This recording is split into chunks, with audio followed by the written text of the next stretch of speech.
Ladies and gentlemen, welcome back to the Hard Count Football Podcast Live. My name is Jacob Charnow, leading the next generation of football fans live on the Hard Count Football YouTube channel and, of course, right here on 1252 Sports Chicago. Guys, we're here to talk fantasy football today. All right, fantasy football is everyone's drafts are on the horizon, right? It's July, so we're approaching there. It's less than 10 weeks. I think today would be 9 weeks until the NFL season starts, until we have a real NFL Sunday. I couldn't be more excited. I miss football so much. And one of my favorite times of the year is fantasy football drafts starting. I love it. Everybody loves it. And this is also the time when there's a lot of confusion in your own head when you're thinking about who you want to draft. You're like, who should I be? My quarterback, my running back? If I have a first overall pick, who should that be? Well, I'm here to tell you all of it, right? We're going to talk rankings, breakouts, and busts. And we're going to start off with who I think can finish in the top spot. So QB1, RB1, wide receiver 1, and tight end 1. This season, I have 5 guys at each position that I think could finish as the number 1 guy at their respective positions. And with that being said, I say we get right into it, starting at the quarterback position.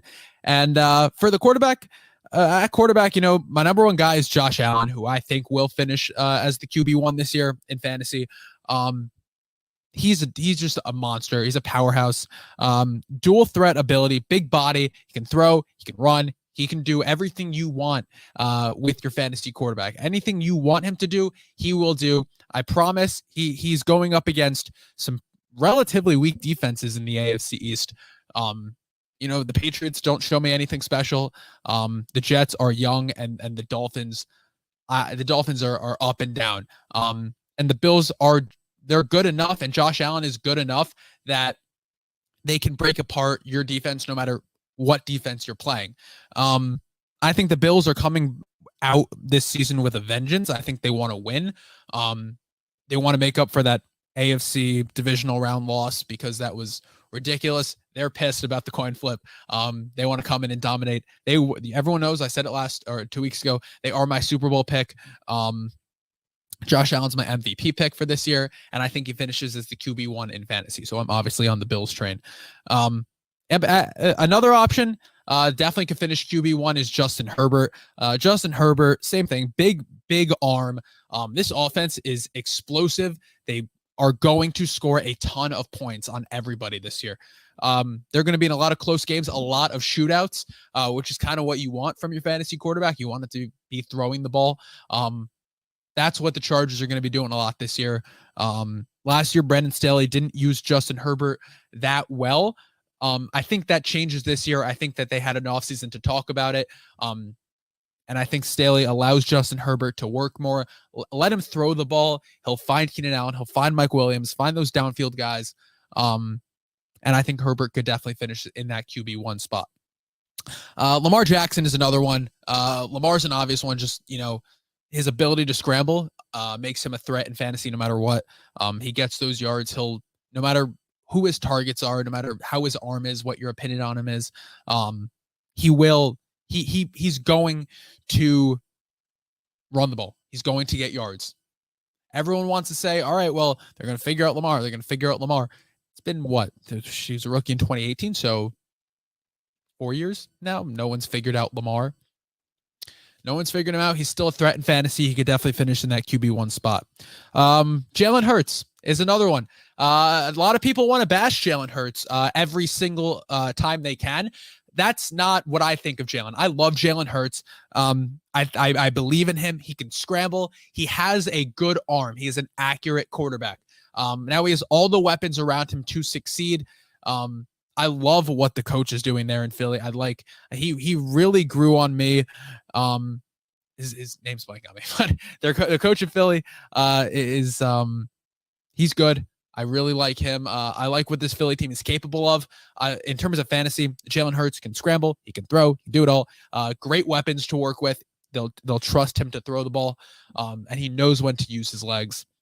So that's the formula right there for a possible QB1 season. So I like Jalen Hurts. If I have the opportunity, I told everyone I'm drafting him in an instant.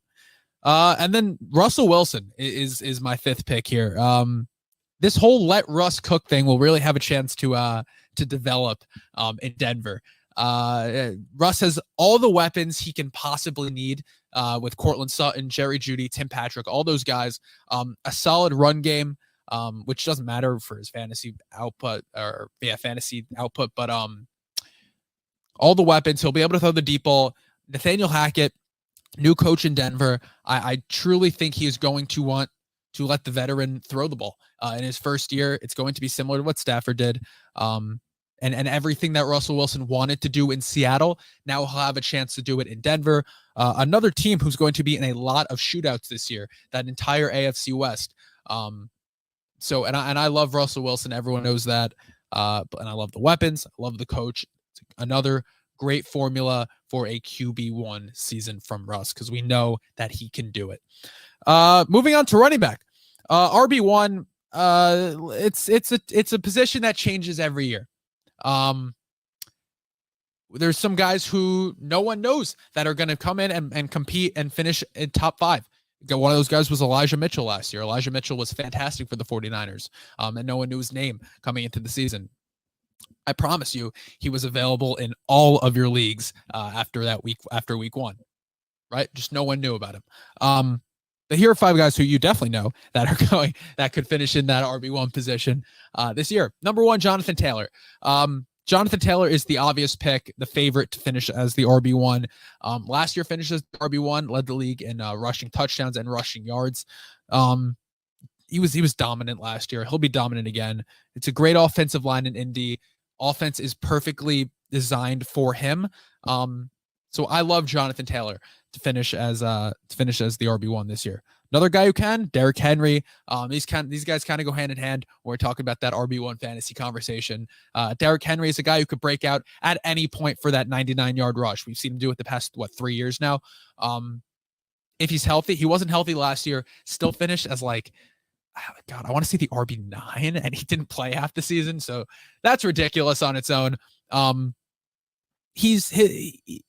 Derrick Henry, he's great, right? The offense is favored to him. He's going to get all the touches in the world. You want volume, he's going to give it to you. Derrick Henry could easily finish in that RB1 spot. Christian McCaffrey. Here's what I'll say about Christian McCaffrey. If Christian McCaffrey is healthy, all 17 games this year, he's the RB1, no doubt. But Jacob, he's in a bad offense. The Panthers, they're so bad. Now, sure, yes, and I'll get into that when we talk about my busts, but I'm not worried about the running back, right? That means nothing in a bad – Panthers have been bad forever. Christian McCaffrey's been putting up points every week for the last 3 years. But McCaffrey, if he's healthy all 17 weeks, he's going to be the RB1. The problem is that he's not reliable to be on the field. And that's what you want. You want guys, the best skill you can have in the NFL is availability. The best skill you want for a player on your fantasy football team is availability. If the player's not available, it means nothing, right? He could be the best player in the world. If he's not on the field, it doesn't matter. So if he's healthy all 17 games, McCaffrey could easily finish as the RB1. Dalvin Cook, another name, same problem as McCaffrey. Dalvin Cook could easily be a guy who could score 40 points for your fantasy team, but if he's not in the field, it doesn't matter. And he's had availability problems the last couple of years also. And you start to question, when Dalvin Cook's out, Alexander Mattison is certainly the most, he looks to be a little more dominant than Dalvin Cook when Dalvin Cook is on the field than when Madison is on the field. But Cook, all the talent in the world. If he plays all 17 games, another guy, no doubt, could easily finish in that RB1 position. I don't think anyone would be surprised. The fifth guy, and this isn't necessarily my running back rankings, but this is a name that could easily finish as the RB1, and no one is talking about him for some reason, and that's Leonard Fournette. Leonard Fournette, I saw a video of Leonard Fournette running on the treadmill. It was like Chase. It was like Jamar Chase, DeAndre Swift, Jalen Mills, and Leonard Fournette. They were all running on the treadmill. Leonard Fournette looks like a D tackle. He is massive and he is fast. And this offense, and Leonard Fournette was a guy, he broke out last year again. He keeps breaking out. I know everyone forgets about him, and then he drops 30 points in a week and 3 touchdowns and whatever. And everyone needs him. But this new Bucs offense, right? Bruce Arians was no risk it, no biscuit. He's going to throw the ball. Tom Brady's going to throw the ball a bunch, blah, blah, blah, blah, blah, blah, blah. And while Tom Brady's still going to throw the ball, Todd Bowles, he's a very run-heavy guy. He's going to want to run the ball, establish the run. Leonard Fournette is going to do that. I promise you, Tom Brady came back not looking to throw the ball 40 times a game anymore. With Bruce Arians gone, he doesn't have to, and I'm sure that was part of the appeal to coming back, is that workload is kind of taken off of Brady's shoulders, put onto the back of Leonard Fournette, and now Leonard Fournette is going to get 30, 35 touches a game.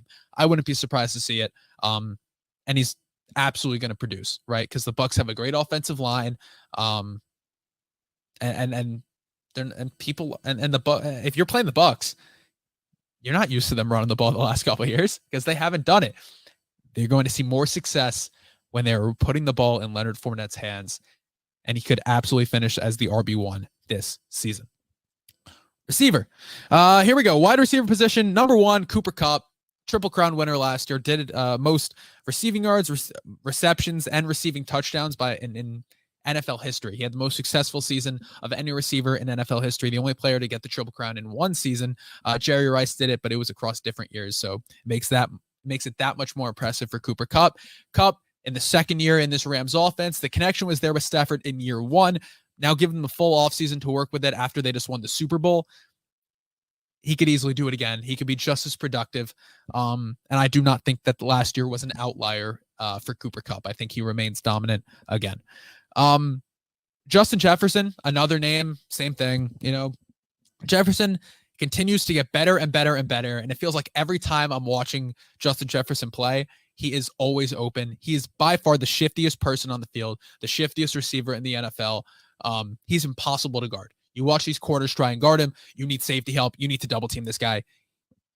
He's always open. And even if he's double teamed, he's going to catch the ball. I don't care about the quarterback play in Minnesota. Kirk Cousins is fine enough that he's going to get the ball to Justin Jefferson, and Jefferson will be a more than reliable target for Kirk Cousins, and he's always making a big play. So that's what you want to see on your fantasy team. Number 3, Jamar Chase. Chase was the wide receiver 3 last year as a rookie, breaking records. The connection with Joe Burrow obviously was there from LSU, and now it's going to continue to grow in year 2 of Chase's career, and another year with Burrow. So I expect to see that connection continue and see Jamar Chase not only finish in the top 3 again, but could definitely finish as the wide receiver 1. Devontae Adams, Devontae Adams is kind of the guy on this list I'm least confident about that could finish in that wide receiver 1 spot. But when I was making this list, I'm thinking, listen, like, Devontae Adams is so talented that it would surprise nobody if even in this new offense with Derek Carr is very good. He's not Aaron Rodgers, but Derek Carr is good. Loaded offense with Renfro, with Darren Waller, and a new coach. I still think that Devontae Adams has the talent and the route running ability to always be open and always be catching the ball. He's going to score a lot of touchdowns. Derek Carr and Adams obviously have that connection from Fresno State when Carr was Devontae Adams' college quarterback. They've been trying to make this connection happen for a while. And if you thought that Renfro and Carr had a lot of chemistry last year, wait till you see what Devontae Adams and Derek Carr can do this year. Because I have a feeling Adams is going to be not only his favorite target out of the red zone, but also in the red zone, and Adams will be scoring a ton of touchdowns. Then I got Stephon Diggs. Stephon Diggs is honestly, I was looking at this list. He's the only true wide receiver 1 on his team, right? You look at the Bills and you look at all these other guys, right? Kupp, now Allen Robinson is there, and A-Rob will be good this year, but that's for another day. Justin Jefferson is Adam Thielen. Jamar Chase has T. Higgins and Tyler Boyd. And then Devontae Adams has Renfro and Waller. Stephon Diggs is the only true wide receiver 1 on his team. He's the only true wide receiver 1 guy and the only option really for Josh Allen. And if Josh Allen is as successful as I think he will be, then that means Stephon Diggs is going to be as successful as I think he will be here. He's so underrated. He's such a good route runner. I think second best in the league next to Devontae Adams. He's once again will produce big. Another guy you watch him, he's somehow always open. He always has the ball in his hands. And I like Gabriel Davis and I like Dawson Knox, but these guys are. But Diggs is so much better than the rest of the players on his team. And he'll continue to be Josh Allen's favorite target. And like I said, could easily finish as the wide receiver 1. Nobody would be surprised by that. Tight end. We got number 1, Travis Kelce. This is the only way. He's the tight end 1. He's a first-round pick. He's the only weapon for Patrick Mahomes. The only proven guy, at least, that's on the team. I like Sky Moore, but he's not proven yet. He's Mahomes. He's going to get the ball. With Tyreek Hill gone, Travis Kelce is going to get the ball so often on so many passing downs. It's going to be ridiculous. And he's consistent, which is what you want to see. And he's on the field a lot. Very important. Number 2, Mark Andrews, the only weapon for Lamar really on the team. So when Lamar is passing, it's going to go to Mark Andrews. And everyone wants to say, oh, Lamar, blah, blah, blah. His arm wasn't great last year, this and this and that. Mark Andrews still finished as the tight end 1 this year, ahead of guys like Travis Kelce, like George Kittle, like Kyle Pitts, like Darren Waller. It doesn't matter. Lamar can throw the ball. Lamar found his tight end. Lamar found the easy passes. Mark Andrews is getting those easy passes, and he's producing, and he's catching them every time. Tight end 1 last year. He could easily do it again. Nobody would be surprised to see him finish as the tight end 1 again. George Kittle. I was iffy about George Kittle, but you watch him play. He's always an impact on the field. He's always catching the ball, always getting those extra yards. And if Trey Lance is the starting quarterback week 1 for the Niners, like it looks like he will be, we know that this is kind of Lance's, the way I see it, this is Trey Lance's rookie season, right? He sat last year. He hasn't really played. He played a few games, but that doesn't really count. He was just kind of thrown in. He's had a year to sit. And we know rookie quarterbacks love their tight ends. We say it every single year. We see it every year repeatedly. Lance is going to love to make those easy passes in an easy run offense to George Kittle, he's going to go up. He's going to get it. Trey Lance, from what I've heard, is not the most accurate quarterback right now in camp. But George Kittle will catch it no matter where you put it with him. And he's going to get those extra yards. And he's going to produce. And I can easily see George Kittle being Trey Lance's favorite target in the red zone, and on every down. And I can see George Kittle producing big and getting those yards and those catches and finishing as the tight end 1. Kyle Pitts, I think only scored 1 offensive touchdown last year, but look at the team this year. Like last year there was Calvin Ridley for a little bit, not really. But who's there now? It's still nobody, right? They drafted Drake London, but I think Kyle Pitts takes that step up this year with Marcus Mariota playing quarterback, and Mariota will also look for those easy short passes, and those will be the ones to Kyle Pitts. And Pitts, he could finish at the tight end 1. Once again, I think the guy I'm least confident on this list. But who else is in Atlanta? Volume. He's going to get volume, Kyle Pitts, and that's what you want to see. Number 5, Dalton Schultz. I love Dalton Schultz. I don't know how the Cowboys haven't paid him big yet. He's so good. There's not enough weapons in Dallas anymore. Amari Cooper's gone. It's just CeeDee Lamb and Michael Gallup. And Dak Prescott loved Dalton Schultz last year when all of them were on the field. So and now take away a weapon. Dalton Schultz gets more volume, more targets. I love Dalton Schultz. A lot of red zone targets, will score a lot of touchdowns, could absolutely finish in that top spot in fantasy this year. Now that we got that gone, now that done with, let's move on to our rookie receiver threats, the breakouts, right? I have 3 guys here who I love as rookie receivers. My 3 favorite rookie receivers that you should draft for your fantasy teams every year. Every year it's happened, right? 2 years ago, Justin Jefferson breaks the record for most receiving yards by a rookie. Everyone's like, wow, that was an outlier. Wish I had Justin Jefferson on my team. I'll admit it. I drafted Justin Jefferson that year. I said he's going to be great. Didn't produce for the first couple weeks. I dropped him. Someone else picked him up, and immediately he started to be the best receiver in the league. So be patient with these guys, because it might not happen week 1, but it will happen. You don't want to drop these guys and then that happens, because I kick myself for it every single day and every time I think about it. But so Justin Jefferson breaks the rookie receiving record in 2020. Everyone's like, oh, that was a fad. It was a breakout, whatever. It was an outlier. Won't happen again. Jamar Chase the next year breaks Justin Jefferson's receiving record for most receiving yards by a rookie.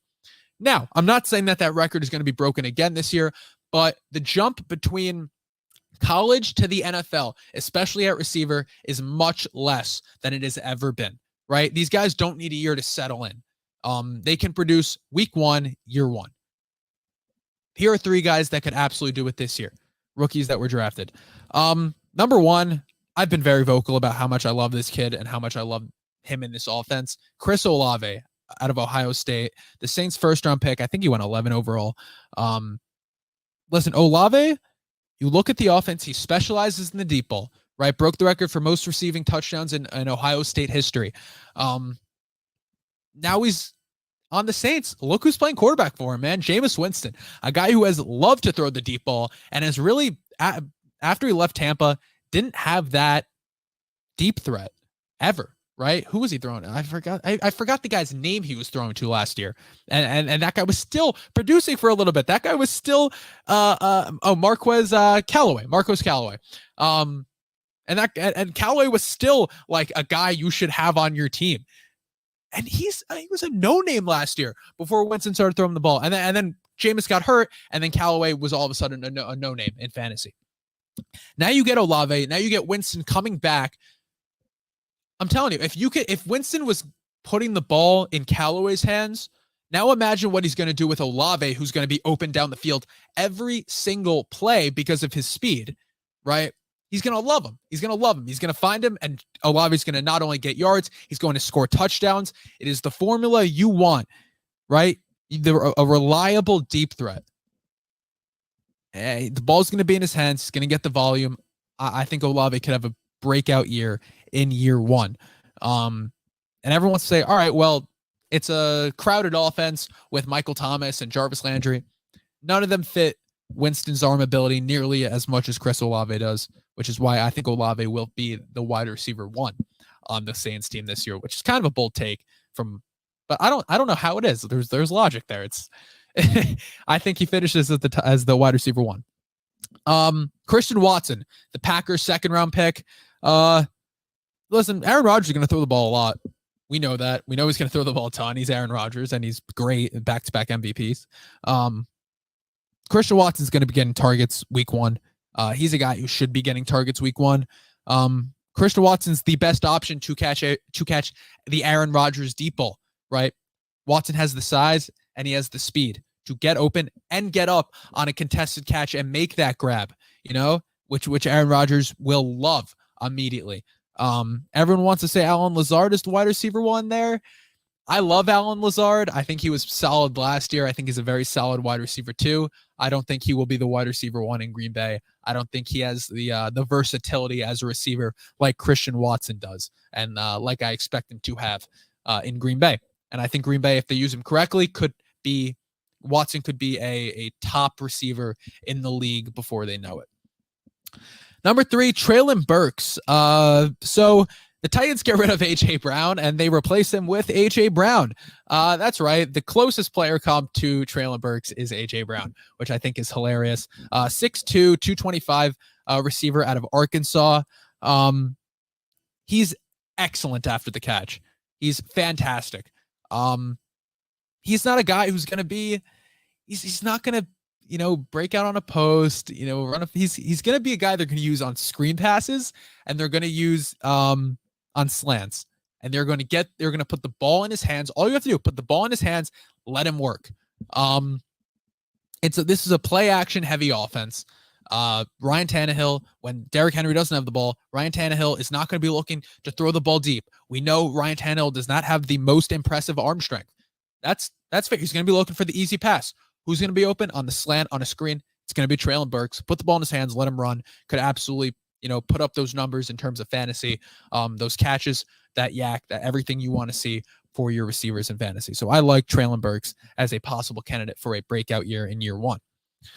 And now, with that three, I'm on to let's talk about some busts. Let's talk about some guys that I am not drafting. One guy at each position I have who I will not be drafting this year in fantasy football. Number one at quarterback, I hate to say it because I like him. I really like this player. That's Matt Ryan. And it's not because I don't think Matt Ryan is going to be good in Indianapolis, because I do. I think he'll be okay. But it's because he's not going to be throwing the ball enough to make an impact. Jonathan Taylor runs this offense. Matt Ryan is not going to be throwing the ball a lot, or if at all, And I don't get enamored with the idea of the new quarterback and a new system, and he has to produce right away and all this.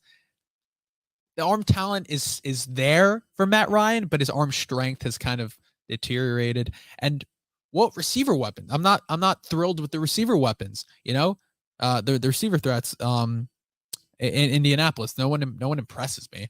It is what it is. Is what it is in terms of their receivers, right? Besides Michael Pittman, there's nobody there. Jonathan Taylor will run. This offense will run through JT. So Matt Ryan won't be doing enough to make any fantasy impact. There you go. Running back, Josh Jacobs. And the Raiders aren't going to really be scoring on the ground that often. This is going to be a team that throws the ball, like I said, but when I was talking about it before, with Devontae Adams, look at the weapons on this team. Devontae Adams, Hunter Renfrow, who was incredible last year, Darren Waller. They're not going to be running the ball in the red zone a lot. They're not. Now, take a team that's throw first. Now take that running back, put him in a committee with Kenyon Drake. The appeal is not there for me. And now on top of that, the cherry on top is that the availability is not there for Josh Jacobs. He is always a questionable to doubtful player if he's ever playing. And that's not a player I want to worry about on my team. I think where he's going right now, I don't want him. I think there's better options. I'd rather take a Travis Etienne at that point. So yeah, I'm not drafting Josh Jacobs this year. I don't think the appeal is there for me. At wide receiver, DJ Moore. So I talked with running backs, it's different. With receivers, you want good quarterback play. You want great quarterback play. In Carolina, I'll be honest, it's terrible quarterback play. Bottom 3 in the league, right? It's like them and the Seahawks, right? Who are they going to do? Sam Darnold? It's not there. I love the talent with DJ Moore. He's been able to produce with bad quarterbacks for the last couple of years. I don't think it continues this year. I love the talent. I don't love the offense. The Carolina's a dumpster fire. The offense just isn't going to produce enough to get enough catches to make an impact in fantasy, right? And especially where he's going right now and where you would have to draft him if you want him, it's not worth it for me, because even when Carolina's offense is being efficient, it's because the ball's in Christian McCaffrey's hands consistently. And so what if DJ Moore has 3 catches and a touchdown in a game? That's 10 points. I don't want that for my wide receiver too. I don't like that at all. I think there's better receivers to draft, more reliable guys and better offenses that I'd rather have instead of DJ Moore at this point. So I'm avoiding DJ Moore this year, unless they add some crazy good quarterback, unless whatever. Yeah, I'm avoiding DJ Moore at all costs. Tight end, David Njoku. Njoku signed a big extension with the Browns, but like we know, Deshaun Watson probably will not be playing most of the season, if at all, this season, and he should never play again if any of this is true. But I've gone off about that, I think, every single week since this thing started. Yeah, so no quarterback's going to be able to get Njoku the ball consistently on that roster. It's not going to be Baker Mayfield because he won't play for them. So it's Jacoby Brissett. And I don't trust Jacoby Brissett to throw my tight end the ball. I don't. The Browns aren't going to be in the red zone, right? So say, oh, Njoku's going to score a touch. He's going to score touchdowns. They're not going to be in the red zone. The Browns aren't going to be scoring points. So none of that even matters, So I don't like David Njoku at all this year. And with that, those are my rankings, breakouts, and busts for fantasy football 2023. God, we're going through time quickly here. It's July, but this is certainly not the last fantasy we're going to be talking. And these rankings, they might change because we're only a little bit of the way through training camp. So I'm looking forward to getting mock drafts in, kind of seeing where these players are going. And this certainly won't be the last fantasy football we talk about before the season starts. So with that being said, thank you so much, everyone, for joining me today. Be sure to go follow me on Twitter at Jacob Charnow, Instagram at HardCountFootball. Subscribe to the Hard Count Football YouTube channel. A lot of great content coming up this summer. And, of course, as the season gets nearer and nearer, we're going to have a lot more fun here. Go check out all the other shows from 1252 Sports Chicago. There's a lot of cool stuff going on over there, and I will see you all next Sunday morning.